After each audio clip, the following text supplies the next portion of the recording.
بسم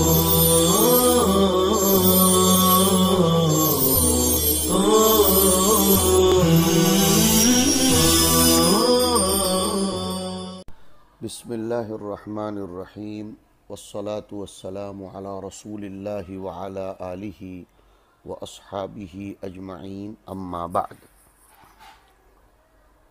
اس عاجز نے مناسب یہ سمجھا کہ متعہ کے باب میں آپ کے سامنے مزید تفاصیل ذکر کی جائیں۔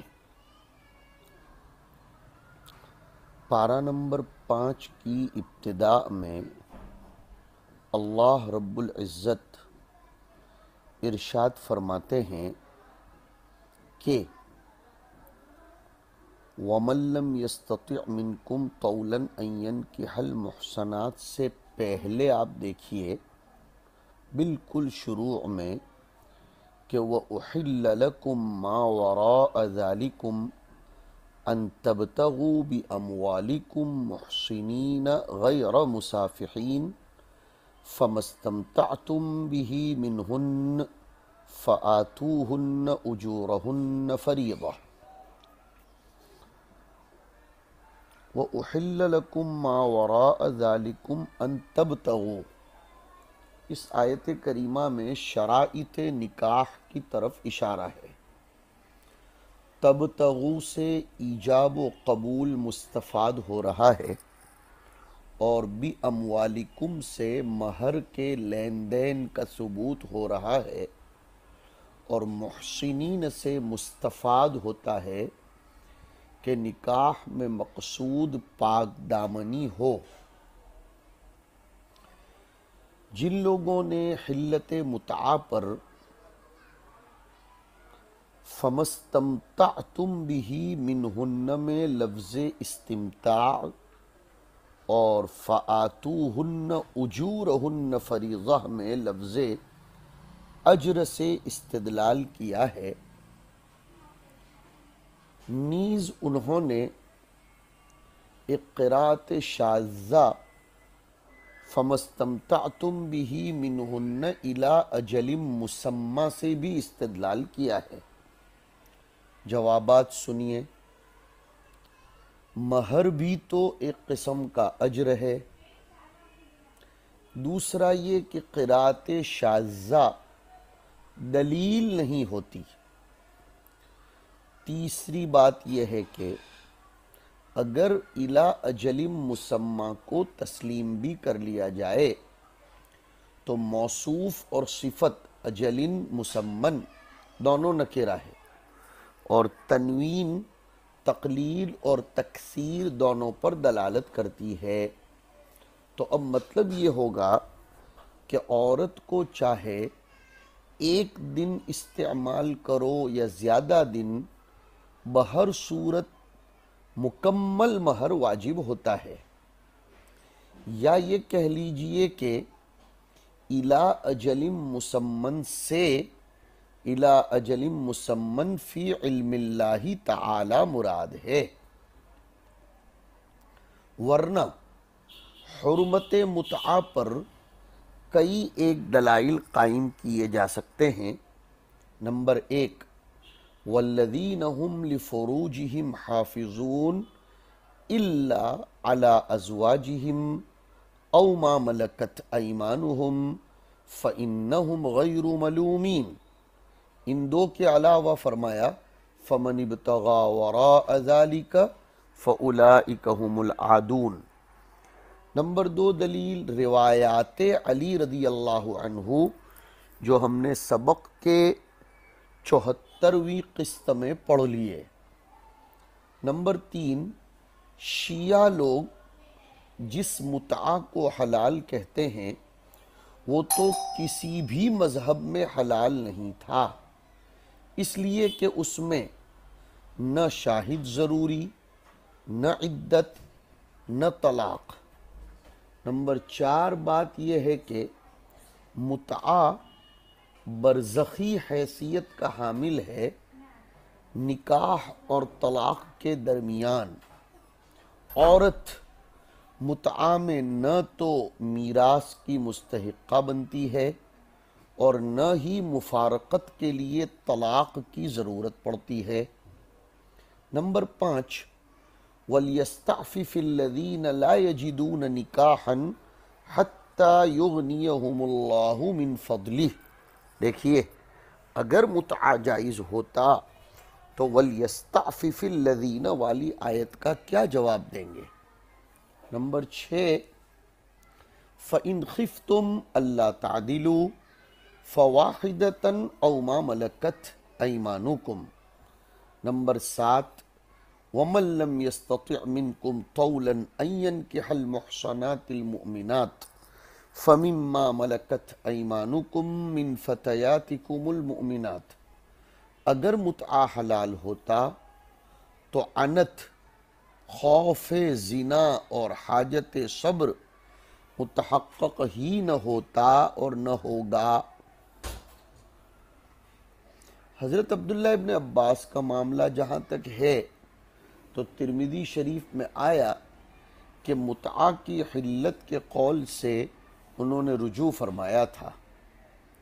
متعہ کی تحریم کی نسبت سیدنا عمر رضی اللہ عنہ تک کرنا یا ان کی طرف کرنا یہ صحیح نہیں ہے، اس لیے کہ مسلم شریف میں خود جناب رسالت مآب صلی اللہ علیہ وسلم کی روایت آئی کہ انہو علیہ السلام حرمہا الی ابد الابد۔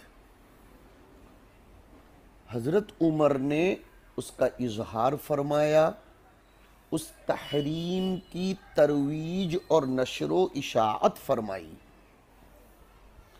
عقلی طور پر بھی متعہ حرام ہے، اس لیے کہ متعہ سے نسب کی حفاظت مشکل ہو جاتی ہے، بے حیائی کا وجود ہوتا ہے، بے غیرتی پیدا ہوتی ہے، اولاد کی تضییع اور ان کا اہلاک معنوی لازم آتا ہے، نیز احکام شریعت کا بطلان اور نوع انسانی میں فساد عظیم لازم آتا ہے۔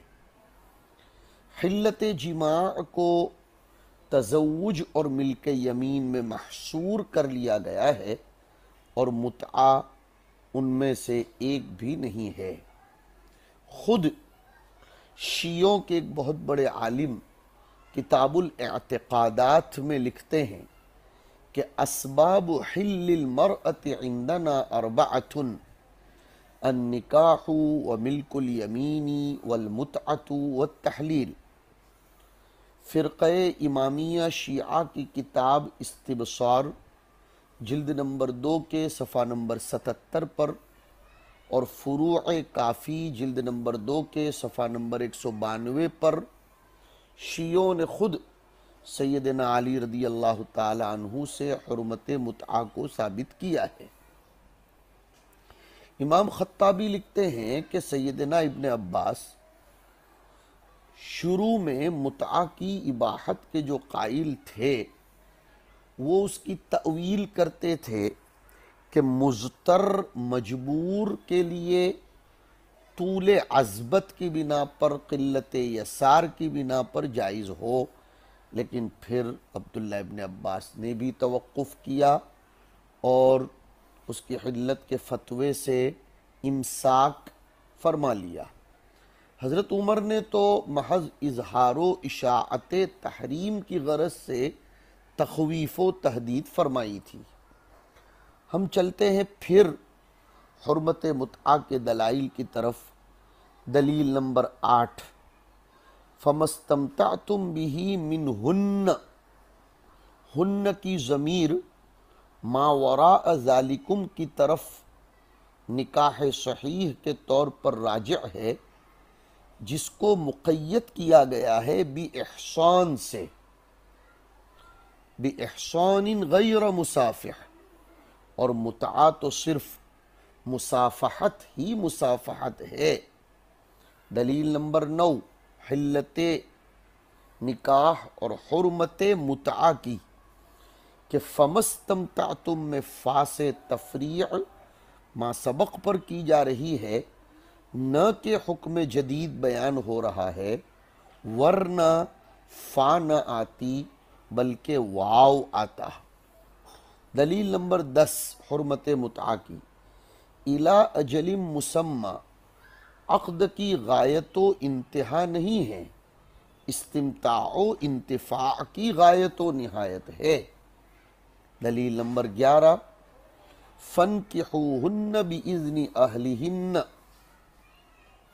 وَآتُوهُنَّ أُجُورَهُنَّ بِالْمَعْرُوفِ مُحْصَنَاتٍ غَيْرَ مُسَافِحَاتٍ وَلَا مُتَّخِذِي أَخْدَانٍ میں نکاح پر اجورہن کو مرتب کیا۔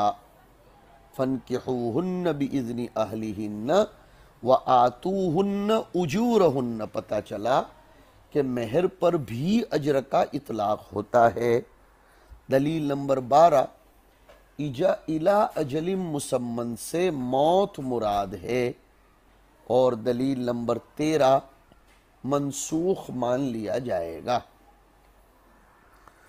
ہمارے طلبہ عزیز اور سامعین کو شاید اس بات کا انتظار ہو کہ متعہ کی تعریف کیا ہے، متعہ کسے کہتے ہیں۔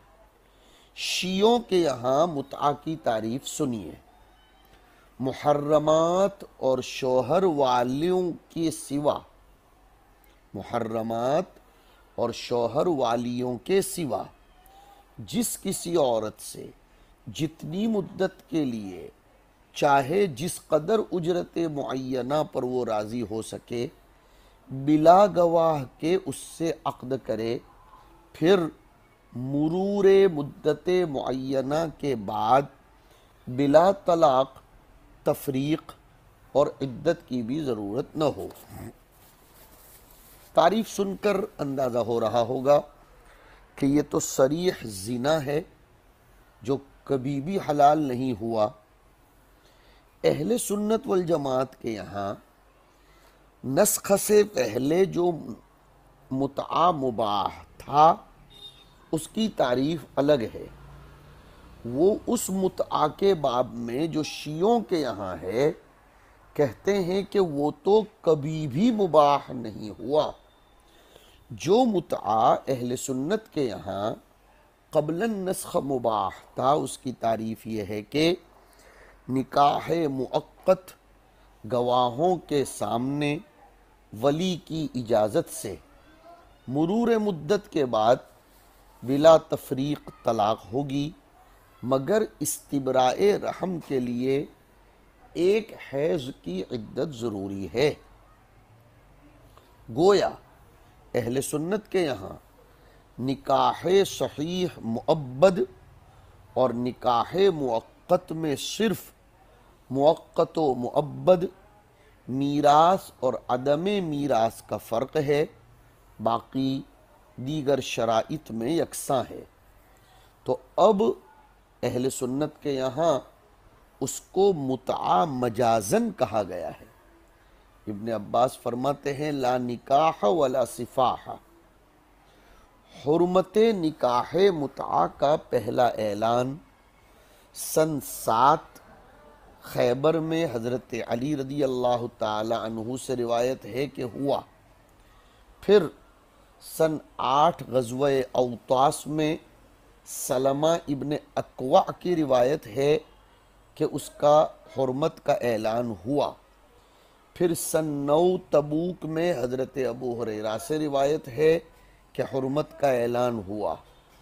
پھر 10 حجۃ الوداع میں حضرت ربیع ابن سبورہ اپنے والد سے روایت کرتے ہیں کہ اس کا اعلان ہوا، اور سن 8 فتح مکہ میں تو الی یوم القیامت کے الفاظ ہیں۔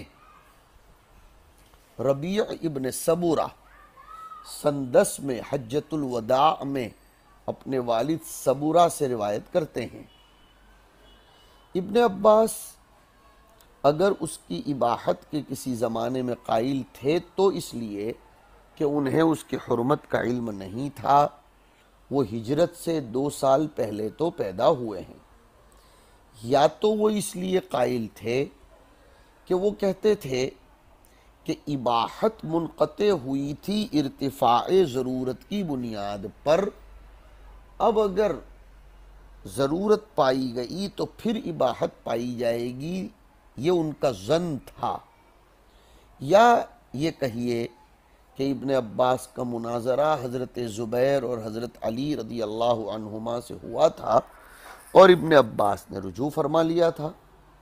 حضرت علی نے انہیں انک رجل تائیہ فرمایا تھا، اور ترمذی شریف میں تو آیا عن ابن عباس رضی اللہ عنہما انما كانت المتعة في اول الاسلام حتى نزلت الآية الا على ازواجهم او ما ملكت ايمانهم قال ابن عباس فكل فرج سواهما فهو حرام۔ فتح مکہ میں جو اجازت متعہ تھی وہ تو نکاح موقت تھا، اجتہاداً اس کو متعہ کہہ دیا گیا، ورنہ متعہ مروجہ عند الشیعہ کی تحریم تو مکہ ہی میں ہو چکی تھی، اس لیے کہ سورہ مؤمنون سور مکیہ میں سے ہے۔ مکہ میں نزول تحریم کے بعد پھر مدینے میں بار بار اعلان تحریم کیوں ہوا، یہ سوال ہے۔ جواب یہ ہے اشاعت اور تاکید کی غرض سے، ورنہ اس حرمت کے بعد مدینہ میں بالکل رخصت نہیں ملی۔ جو اباحت متعہ پر روایتیں دلالت کرتی ہیں وہ تو نکاح موقت مراد ہے، نہ کہ متعہ۔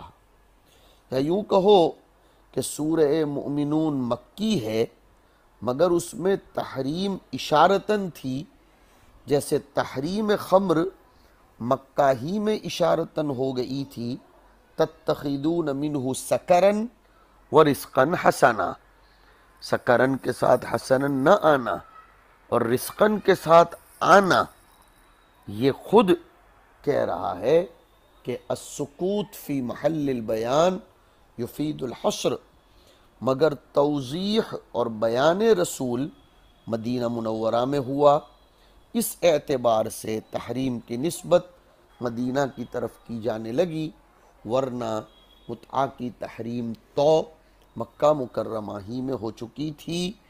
مدینہ منورہ میں جو تحریم ہوئی وہ تو نکاح موقت کی تھی، ورنہ متعہ مروجہ عند الشیعہ کی تحریم تو مکہ مکرمہ ہی میں ہو چکی تھی۔ یہ چند بحثیں ضروری سمجھی جا رہی تھی کہ آپ کے گوش گزار کی جائے، انشاءاللہ فائدے سے خالی نہیں ہوگا۔ بہرحال انسان کو چاہیے کہ وہ اپنی اعراض کا، اپنے فروج کا خوب احتیاط کے ساتھ استعمال کرے۔ صیانت فروج، حفاظت اعراض، یہ بھی شریعت کا منشا ہے۔ ہمیں اپنی جوانی اور اپنے شباب کو بلا وجہ کسی کی زد میں آ کر برباد و ضائع کرنے کی ضرورت نہیں ہے۔ حق تعالی شانہ ہم سب کو عفت اور پاک دامنی نصیب فرمائے۔ وصلی اللہ علی النبی الکریم۔